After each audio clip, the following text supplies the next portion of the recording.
Zveza paraplegikov Slovenije je bila ustanovljena leta 1969 z namenom združevanja poškodovancev na hrbtenjači in njihovega lažjega vključevanja v okolje.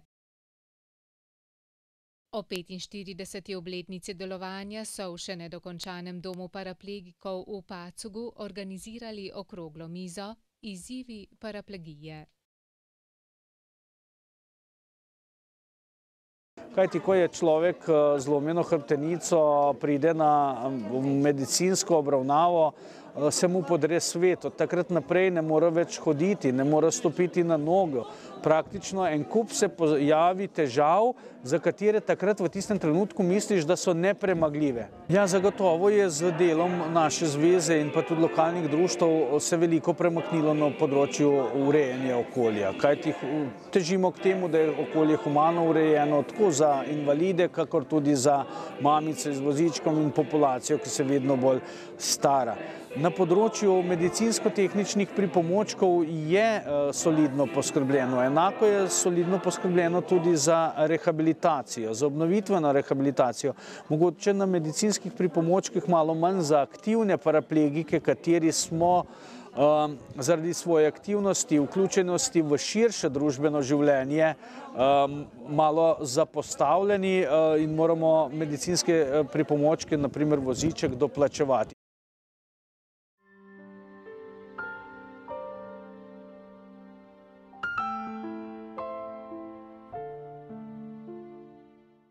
Pomembno je, da ta konvencija pravi, da se ne sme o invalidih nič brez njih samih in mi poskušamo pri sprejemanju zakonov, torej sistemske ureditve, predvsem to logiko upoštevati, tako da predvsem zakon o izenačevanju možnosti invalidov je bil pomemben pravni akt. Potem je pomembno tudi zakon o tehničnih pripomočkih, ki ga nažalost že nekaj let zaradi finančnih sredstev poskušamo odlagati, vendar je sedaj stališče, da bomo poskušali, morda ne bo vse optimalno, važno je pa, da majhne korake delamo k izboljšavam na tem področju. Potem je pomembno tudi zakon o socialnem vključevanju, ki je v načrtu dela za letošnje leto.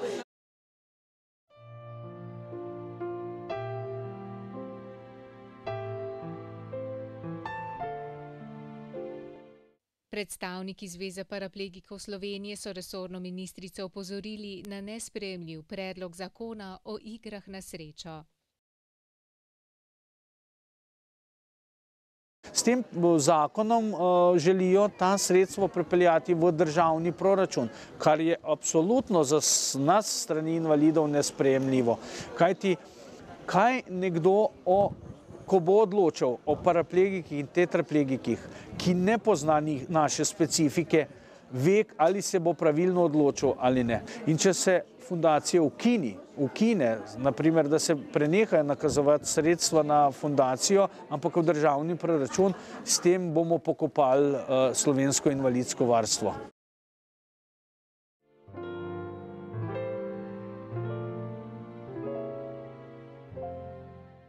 Naše stališče je, če poenostavljeno rečem, da invalidi FIHO mora razpolagati sama za te sredstvi, ki so ta namen, da je pač finančna neodvisnost en predpogoj za neodvisnost in da pač logika, da invalidi brez invalidov ne o stvarih, ki se tičejo invalidov. Tukaj bo resorno ministrstvo odigralo svojo vlogo. Upam, da bomo v tem medresorskem usklajevanju uskladili tako, da bo v dobro tudi invalidskih organizacij in seveda FIHA, ki razdeljuje ta sredstva.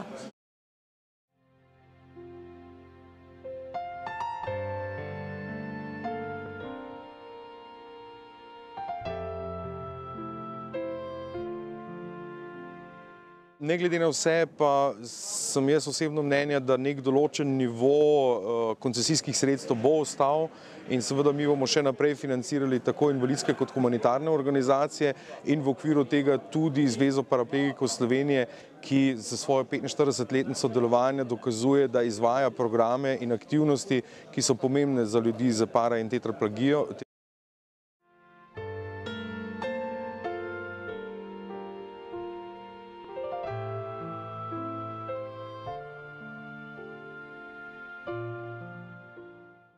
Dostop. To je še zmeraj pereč problem. Javne inštitucije še zmeraj niso dostopne tem kjer bi mi mogli imeti dostopno in tukaj bo mogla država Slovenije, lokalne skupnosti še zelo veliko narediti. Mestna občina Koper to že ima vozila oziroma prevoz, javni prevoz urejen za invalide, druge občine pa nimajo, tako da tudi društvo tukaj seveda je prioriteta, so prevozi članov. Najbolj preventivno delujemo pri skokih, poškodbah, ker je pač morje, obala in skokih v vodo, da bi čim manj bilo teh poškodb. Arhitekturne bariere se uredijo, upoštevajo naše, kjer se pač da, ne?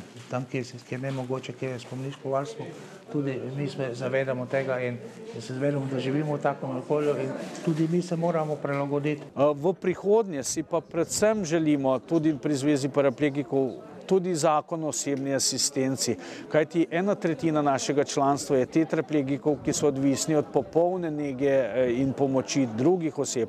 V tem trenutku imamo 48 asistentov zaposlenih, potrebovali bi vsaj še 100 na zelo kratek rok, vendar nam tudi aktivna politika zaposlovanja tega ne omogoča. Mi ne potrebujemo nobenega pomilovanja. Mi rabimo sebi enakega sogovornika, partnerja in bomo funkcionirali enako kot v narekovajih hodeči.